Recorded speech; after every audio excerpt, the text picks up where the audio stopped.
Bonjour Sophie Gourion. Bonjour. Vous êtes journaliste, notamment web journaliste. Vous avez créé au moins 2 blogs, Tout à l'ego et Les mots tuent. Et puis vous publiez avec la dessinatrice Isabelle Maroger, Les filles, les garçons peuvent le faire aussi. C'est un album double face, original, un côté fille, un côté garçon. C'est aux éditions Grund. C'est un livre, on peut dire, pour bousculer tous ces clichés, ces stéréotypes que l'éducation surtout continue de véhiculer sur les filles et sur les garçons. Oui, absolument. D'autant que les clichés s'installent très très jeunes. On s'en rend compte dès 2 ans, qu'on dit aux petits garçons que pour être un vrai petit garçon, voire un vrai homme, il ne faut pas pleurer, il ne faut pas montrer ses émotions. Oui, c'est ça.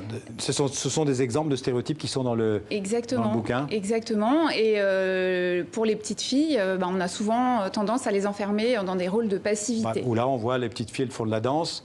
Ou du football. Ouais. Mais là, vous leur dites, vous pouvez jouer au football. Alors, l'idée, c'est justement d'ouvrir le champ des possibles. C'est pas que pour les garçons. Exactement. L'idée, c'est d'ouvrir le champ des possibles, c'est-à-dire que dire aux filles et aux garçons, vous pouvez aimer la danse classique et le foot, même les deux.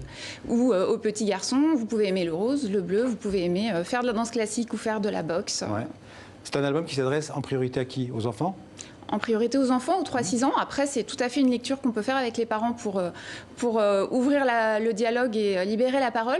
C'est souvent aussi les parents qui ont tendance à enfermer parfois, sans le vouloir, les enfants dans des cases, dans des stéréotypes. Alors justement, ces clichés, ils ont la vie dure ou alors il y a quand même des progrès, les mentalités évoluent, non? Oui, ça évolue. Ça évolue dans le bon sens. Mais malgré tout, il reste quand même des résistances. Notamment chez les petits garçons. C'est-à-dire qu'autant on tolère qu'une petite fille se déguise en pirate, fasse du karaté, on trouve ça sympa. Autant un petit garçon qui veut faire de la danse classique ou qui veut porter du rose, là, il y a davantage de résistance parce que on considère que c'est pas un vrai petit garçon. C'est une thématique un peu à la mode d'ailleurs, s'interroger sur le genre. Vous vous inscrivez dans cette mode, on peut le dire, ou dans cette, comment dire?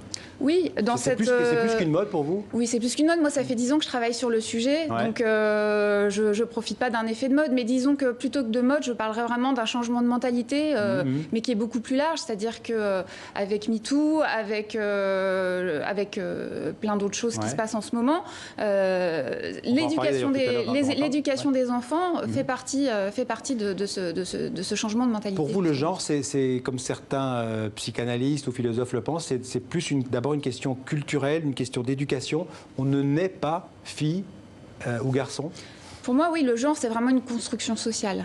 C'est-à-dire qu'il n'y a pas de prédisposition pour les petites filles à faire de la danse, à être réservée, à être discrète, à être passive. Ni pour les petits garçons, il n'y a pas de prédisposition génétique à être combatif, à aller de l'avant, à être fort physiquement. Tout ça, ce sont des constructions culturelles absolument. Enfin, en même temps, un garçon, c'est un garçon, une fille, c'est une fille. Absolument. C'est quand même, il y a des différences. Alors, il y a des différences biologiques, bien sûr, sur lesquelles je ne reviens pas. Mais les différences, en effet, que vous mentionnez, qui sont davantage des stéréotypes, c'est de la construction sociale. Et d'où l'intérêt, justement, de parler aux plus petits pour leur dire que tout est possible et que... Oui, ce sont des mots qui reviennent très souvent. Tout est possible, tout est permis. Oui, exactement. Alors, on peut dire que c'est un album féministe. Ou comment vous définiriez votre combat féministe, si c'est un combat féministe? Alors, pour moi, le combat féministe, c'est absolument pas une guerre des sexes, c'est absolument pas une guerre contre les hommes comme on peut l'entendre souvent, c'est vraiment une quête d'égalité, en fait. C'est une vraie quête d'égalité entre les femmes et les hommes, entre les petites filles et les petits garçons.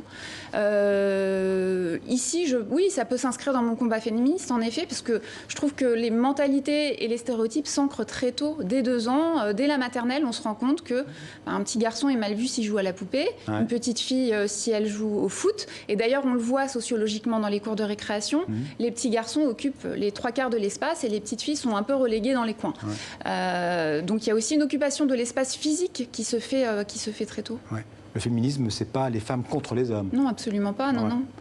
Alors, l'Académie française a donné son feu vert à la féminisation des noms de métiers. C'est tout récent, j'imagine que vous êtes pour? Oui, je suis pour, parce que même pour les petites filles, justement, je pense qu'on peut plus se projeter quand on a l'exemple d'une directrice, par exemple, ou d'une autrice qui peut choquer certaines personnes, mais on dit très bien actrice. Donc je pense que pour avoir des modèles de projection pour des petites filles, la féminisation... Pour rentrer dans le langage courant, ça peut aider. Absolument. Alors on va regarder encore quelques planches, parce qu'il faut quand même saluer aussi le travail de votre partenaire, Isabelle Maroger. Qui a fait un travail magnifique sur ces illustrations. C'est la première fois que vous travaillez ensemble? Oui. En tout cas, elle a un dessin très, comment dire, très clair, très clair, accessible et probablement très doux pour les enfants. Très poétique, justement. Ouais. Et je voulais absolument pas un livre dogmatique qui donne des leçons ou qui soit justement trop dur. Et je trouve que son trait adoucit vraiment le propos et le rend très poétique.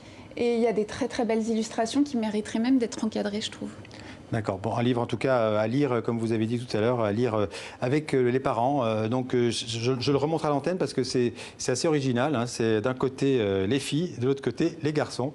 Merci beaucoup en tout cas d'être venu nous en parler. Donc les garçons peuvent le faire aussi, les filles peuvent le faire aussi aux éditions Grund. Merci beaucoup Sophie Gourion. Merci.